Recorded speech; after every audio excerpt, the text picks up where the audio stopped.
Okay, greetings internet, it's Katie, welcome back to the channel. I am genuinely, I mean this, I am so happy that you're here because this video, I want it to be kind of like a hug. Like I want this video to feel like a hug. We have some great, very real things to discuss today. I'm doing a Dear Katie, if you guys couldn't tell. In my little corner of the internet today, I just want to offer a little bit of support. Like, I'm not an expert, I'm not a therapist, I never claimed to be, but I have some nuggets of wisdom that I've learned from making mistakes. Like, that's the best way to learn. From just learning things the hard way, from having really awesome people in my life, from having a great mom. Like, I just picked some things up along the way, like a little breadcrumb trail to where I am now. And so I thought that I would just, I don't know, offer some nuggets. Not the chicken variety, although I wish I had some chicken nuggets right now, that'd be pretty nice. You guys asked me some questions over on Instagram, and I'm gonna do my best to just hear you out, okay? And give you my input. Like I said, not a therapist, but I am your friend. I'm a shoulder. I'm a good one, I'm a good listener too. I'm actually working on listening more. My dad always said, you know, you have 2 ears and 1 mouth for a reason. And, you know, I can be talkative sometimes. Anyway, I hope this video just feels like a nice little warm friend hug. And speaking of friends, this video is sponsored by our friends over at Skillshare. You guys know I love Skillshare. I pay for it with my own money.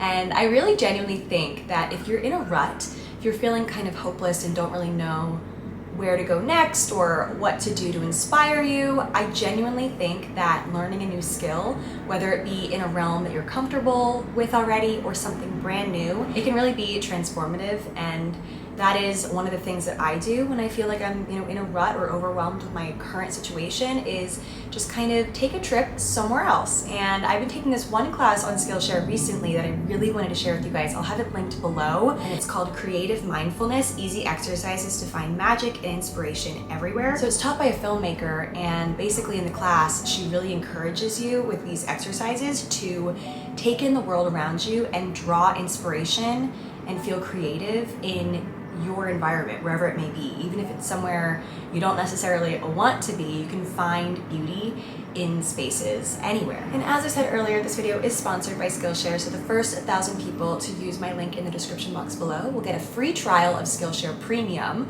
which is really exciting. And then after the free trial, it's only about $10 a month, which, like I said, I pay myself, and I think it's worth every penny. So thank you to Skillshare for sponsoring this part of the vlog, or the video, whatever this is, this sit down. Okay, Dear Katie, I'd love your advice on imposter syndrome. I just started pursuing my dream career and I've had a ton of success. However, I'm having a lot of trouble feeling enough or even important enough to not be replaced. I need help believing in myself. Do you have any tips or advice, or can you relate? Thanks in advance. I most certainly can relate to this. I think that anyone who's ever done anything for the first time can relate to this. You know, literally going from high school to college, I felt this way. I felt like a fish out of water. I felt like I didn't deserve to be there for certain reasons. Like, I didn't feel like I fit in. I felt like someone else could do this way better than me. In that situation, also in my corporate job, in my internship before that, every day that I get on here and film YouTube videos, I feel this way. I think imposter syndrome is just one of those things that kind of goes with you through life. It's like one of those like annoying little things, like stepping in gum and feeling like you have gum on your shoe forever. Even if you like scrape it off, it's still kind of there. And it's really inevitable. And I know that sounds pretty bleak, but guys, I have a strategy. I have something that I do to just kind of, you know, bring some self-awareness into it, and it definitely lessens the blow. It kind of breaks you out of the trance of like, I will never be enough sort of thing. And you know, the way that I can kind of illustrate it to you is through an analogy, obviously, because you guys know I love my analogies. I love my pictures that I paint for you guys. And I'm like, everyone knows what this is like because this and that, and I just do things, I don't know how I do it. Okay, so this is a situation that nearly everybody has probably been in.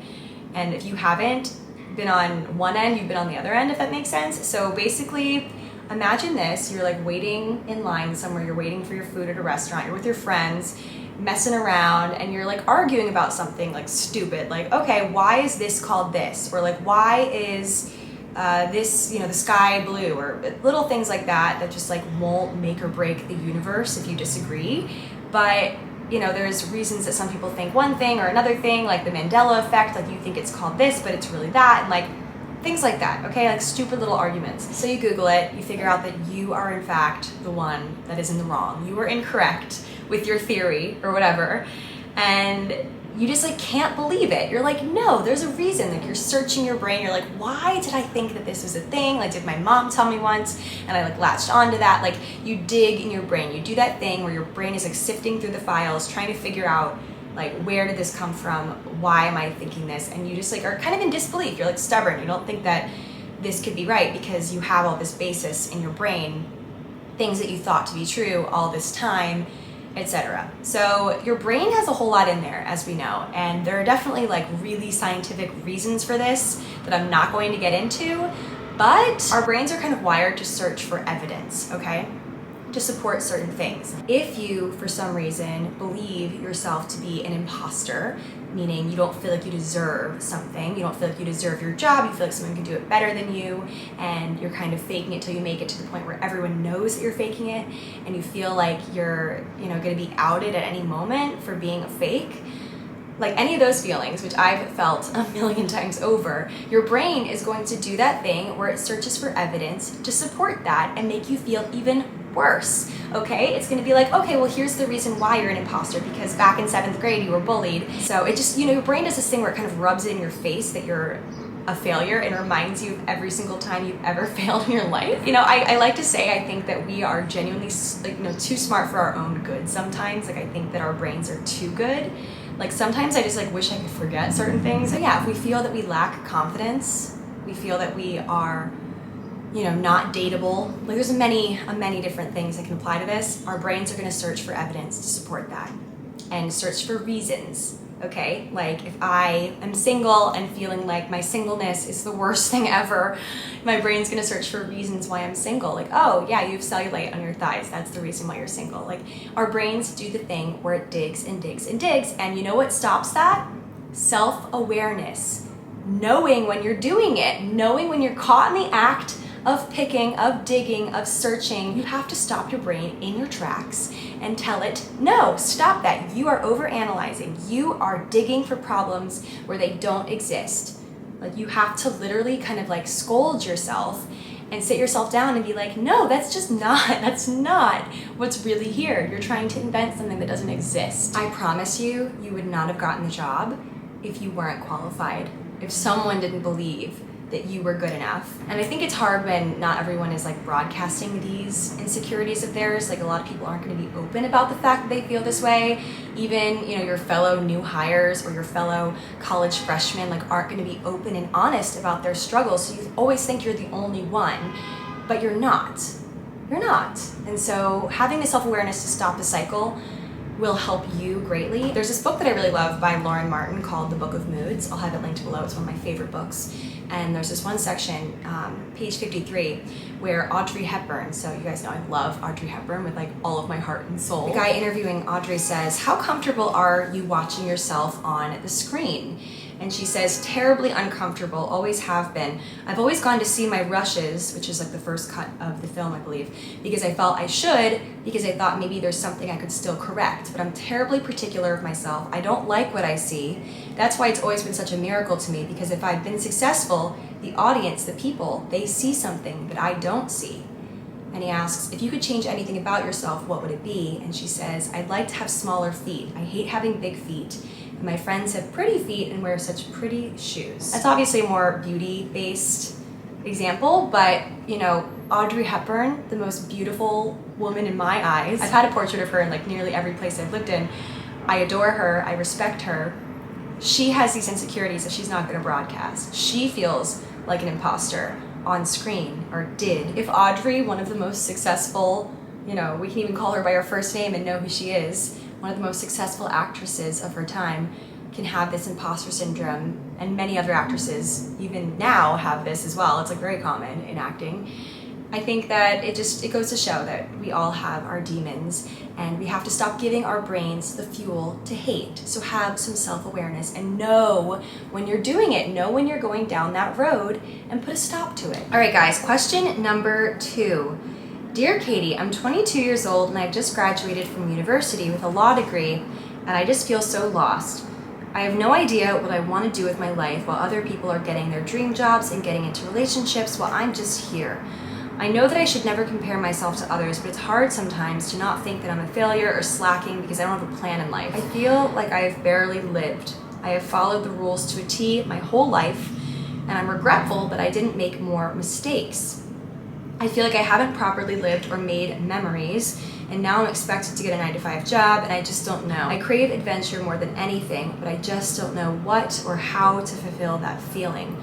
Also, relationship-wise, I'm 22 years old and I've never been kissed or even been in a relationship or situationship with a guy. Is that normal or okay?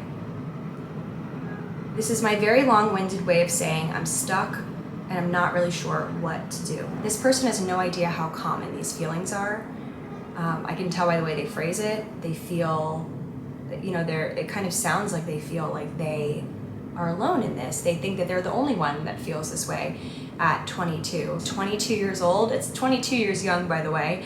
I'm 25 and I still feel like a child. Like, I still have so much to learn and so much to do, and hopefully, God willing. But feeling stuck is so normal. It's such a normal part of a lot of our lives, and sometimes you can go through life feeling so confident and then all of a sudden hit a stuck wall at like 30 or at any age. It's very normal to feel stuck every once in a while, especially when you see other people doing all these things. I think that's the real tragedy of our generation. I don't mean to be negative here, but the fact that so many people's lives are being broadcast now because of things like TikTok and Instagram and all these things. Like, we never ever before had this much exposure to other people's lives, at this magnitude. No generation before ours had the opportunity to see all of these different lives happening, and it just gives us more fodder to compare ourselves and to feel horrible about our lives. If we're insecure about one thing, we go on any social media site and we're bombarded with images and videos of the very thing that we're insecure about. And so it can really be a lot sometimes, especially if you feel like you're going at it alone. You're never alone. You're never alone, okay? I am here for you. If I could just personally be there for everybody, I certainly would. It's a really cold world out there, and it's very hard to, when you're feeling stuck, feel inspired again. It's very hard to get the wheels turning again. So, my main message for this person, anyone that's feeling any of these different things, first of all, we know comparison is the thief of joy. We all know this. We're still going to compare ourselves, though, because that's human. The main message here is it's never too late to decide that you want to live differently, okay? You can go down one path only to realize it's not for you and shift. And you can completely do so without losing yourself in the process. If anything, you are, you're choosing yourself in doing that. You're not denying yourself anymore because you're afraid of what it might bring. So it's never too late to decide you want to reinvent yourself. Anyone who says that you're gonna lose yourself in the process has never done it, I think, because I've done it a million times over. If you feel like you're in the wrong story, leave and find a new story that better suits you, okay? And it's, you worry that it'll shock the people in your environment that are around you, and it might, but if it betters you, does it really matter what they think?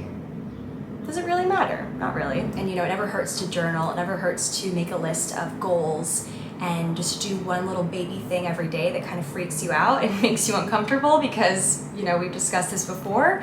The way to achieve growth and to truly unearth yourself, dust off society's, makings of you and find the real you, it really helps to make yourself uncomfortable and try new things and accept the fact that you're going to feel really uncomfortable at first and really silly. That's the path to growth, ladies and gentlemen. I'm going to give you one last parting quote, and then I promise I'll be done with the quotes, done with this question, which is a really, really good question. Thank you for asking it. Seriously. So the quote is, the most common way that people give up their power, you've probably heard this before, the most common way people give up their power is thinking they don't have any.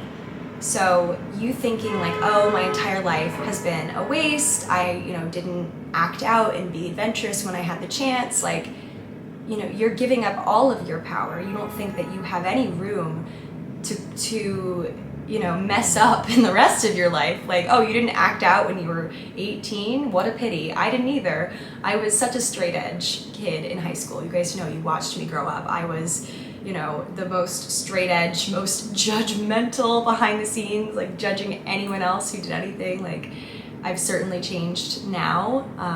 I saw the world, like going to college even, like I know it was a small school and, I certainly have seen more being in the city, but even just going to college taught me there is just so much more to the world than I thought, so much more to success than what I thought.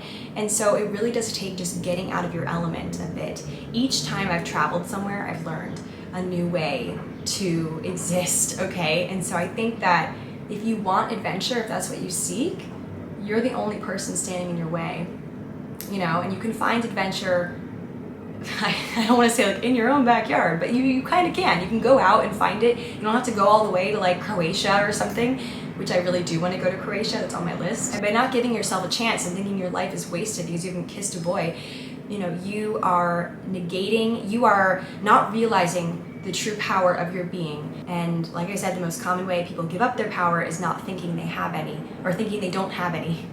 Yeah, thinking they don't have any. That's correct English. So yeah, that is my answer to this question. Thank you so much for asking it. Okay, next question we're gonna answer. Just before I get started with this, the whole like dating realm, just repeat after me, everyone. This is the summer of not settling. It's hot girl summer, it's shot girl summer, it's also the summer of not settling. Okay, question is, Dear Katy, I'm struggling to get over a boy that I rejected. The road less traveled looks real good now, as Taylor Swift would say. I love that. I liked him for a while, but when it was finally reciprocated, I just wasn't feeling it and wasn't into him anymore. It's just hard to decipher if I rejected him because of my own fear of relationships and commitment and made a mistake, or was me liking him in the first place just because he was unavailable, I guess also unattainable. And I really never truly was attracted to him. I don't know if you or honestly anyone else has ever experienced anything like this. Could just be a me thing. You're definitely not alone here. I think a lot of us listening or reading this question or listening to this question can agree that this is something that happens. Once you go down the chase route, and you're kind of doing that like cat and mouse back and forth thing with a guy, another Taylor Swift reference, obviously.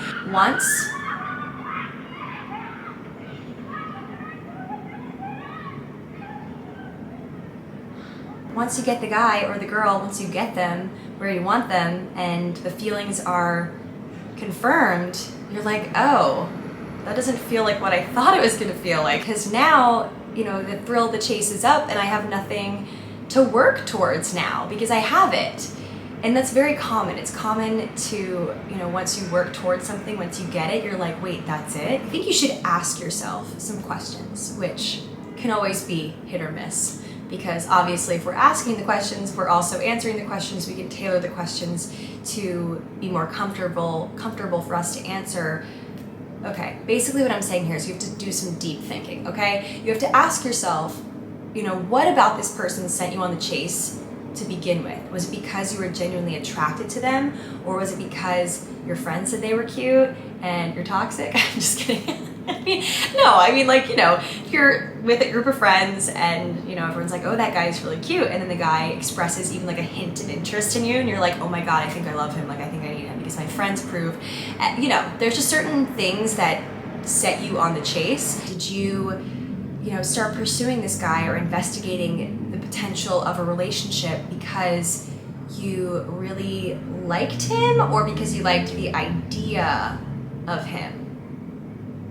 Okay? Like, did you see a future? Did you see longevity? Did you really want him, or did you just want to win him? Did you just want the prize, And it's not a bad thing if it was the latter, and you are now realizing that maybe you were just kind of in it for the game and not for the real relationship that could potentially happen from it, and it's fine to realize that, but if you stay in the relationship knowing this, it's kind of, you're doing them a disservice because, maybe this other person doesn't see it as a game. And And so that being said, I think it's a really great thing that you decided to end the relationship. And now that you're considering, okay, was this the right thing? You might be feeling lonely, you might be missing the attention. So I guess just doing some like digging internally, figure out what you want and you know what is best for them too. Obviously you can tell like the way that I'm speaking of this pretty personally. Like I've been involved in something like this where you know, it was kind of a mutual thing, I have to say. I think we both were just mutually pulling each other back in when we felt lonely, and we both knew it wasn't gonna go anywhere. We both knew that we weren't right for each other, but it was just like easier. It felt better than being alone, you know? Knowing that you're with someone that's not totally right sometimes feels better than just being alone, flat out. But, you know, every moment that you spend with that person you know is not right for you is a moment that you're not spending either getting to know yourself, which is the most important relationship you will ever have, or potentially someone else that could walk in at any moment. So sometimes being alone is better. That's my spiel, okay? And what did I say earlier, ladies and gentlemen? Summer of not settling. This is the summer of not settling, okay? Next question. Dear Katy, I can see myself getting seriously involved with a new guy, but I feel held back by the passion that still exists for an old flame. Oh no. The new guy is incredible and on the same level, like as the previous guy, but something in me feels that the other guy is my soulmate, despite being toxic and in need of growth. I want to leave him behind and take on new paths, but I don't want to ruin the possibility of leaving my soulmate behind. This probably sounds absolutely bonkers. It does. No, it doesn't. I'm being funny. Okay, I try to be funny sometimes. Anyway, but it's just true. So think the new guy is Aiden and the old guy is Big. Okay, I love these analogies here. Except old guy is a dreamy, crazy talented lead singer in an alt soul band who sees the world as I do, and new guy is a philanthropist and veteran who wants to slow dance even when there's no music. That is poetic. How do I assure myself that I'm not settling? Summer of not settling, everyone. When I'm in fact looking at the possibility of great love. Okay. I think until you get over the first guy, you're never going to fully let yourself even give the second guy, or any other guy for that matter, a chance. And so you need to figure out what you gotta do to get over that first guy. If that means like having a conversation about closure, maybe, or like, I don't know what you gotta do. You gotta figure that out within yourself, because I don't exactly know what went wrong with the first guy. It sounds like you said he, you know, he's toxic and in need of growth. So I guess just, you know, revisit the situations that led up to that and do what you need to do to get over him. And I know it's so much easier said than done to do that, but the way to get over a guy is not what you're thinking, I'm gonna say. The way to get over a guy is to fall madly, deeply in love with yourself, okay? And I know people are like, okay, Katy, give me a break. Take some time off, okay? Like, take yourself out of the dating game for a second, okay? Like the last time I went through something like this where I just felt like utterly just in a weird spot where like I was still kind of pining over someone else, and then there was like other guys in the picture, and I just felt like kind of like lost in this like rip current of a situation. I took up painting. I taught myself how to paint. I got an easel. You guys know, you saw that phase unfold on social media, and it really did help me kind of, you know, bring myself back down to earth, because dating relationships is not everything. It shouldn't rule your life. It shouldn't cause you significant stress. It should be fun, okay? And so I think until you're over that guy, until you're in a space where you can see other people like they're shiny new pennies and not, you know, just a knockoff version of guy number one, I think that's what you gotta do. You gotta take yourself out of the game for a bit.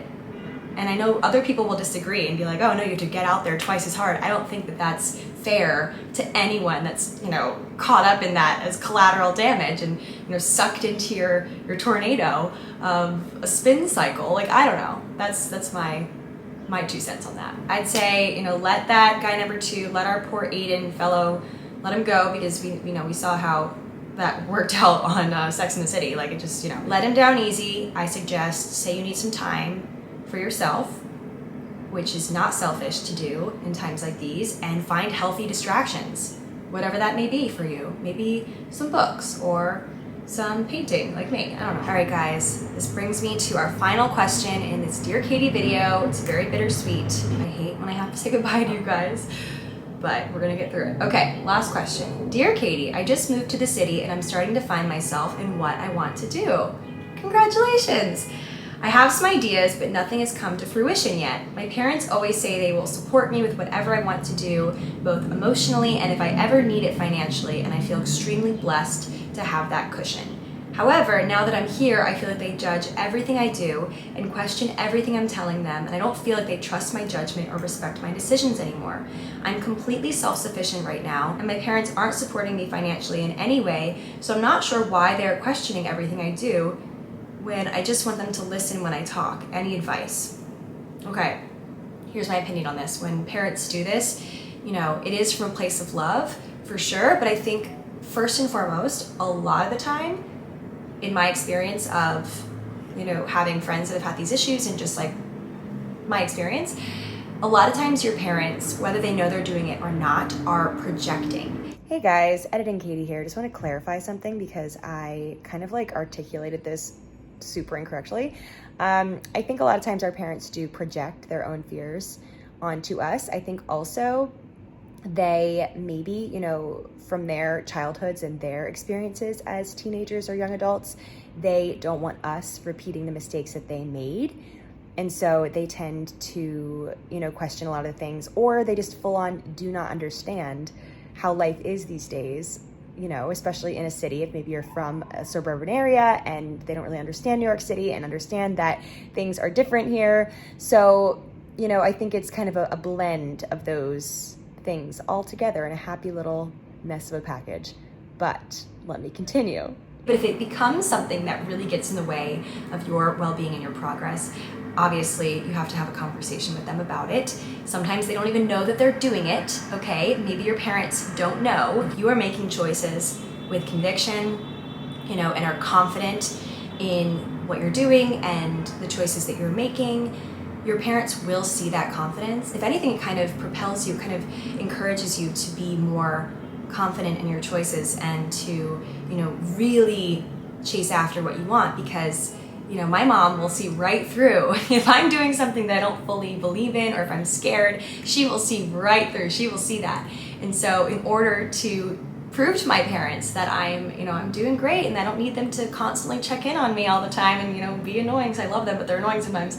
You know, I live my life to the best of my ability in terms of like what feels right and authentic to me, and they see that, they feel that from all the way in Maryland. They feel it. So yeah, just know that it's something that a lot of us deal with, and we don't want to talk about, you know, our parents being like not cool parents that just let us live. No matter how annoying, I'm pretty positive it probably comes from a place of love. So have a conversation with them, say, you know, I know that you love me and this is why you're doing this, but it's really getting in the way of my growth, or something like that. So to be honest. So guys, that is it for my Dear Katy video. Hope you all enjoyed and, you know, felt a virtual hug from this video, and I will talk to you guys all in my next one. Bye. I am burning up. It is hot in here.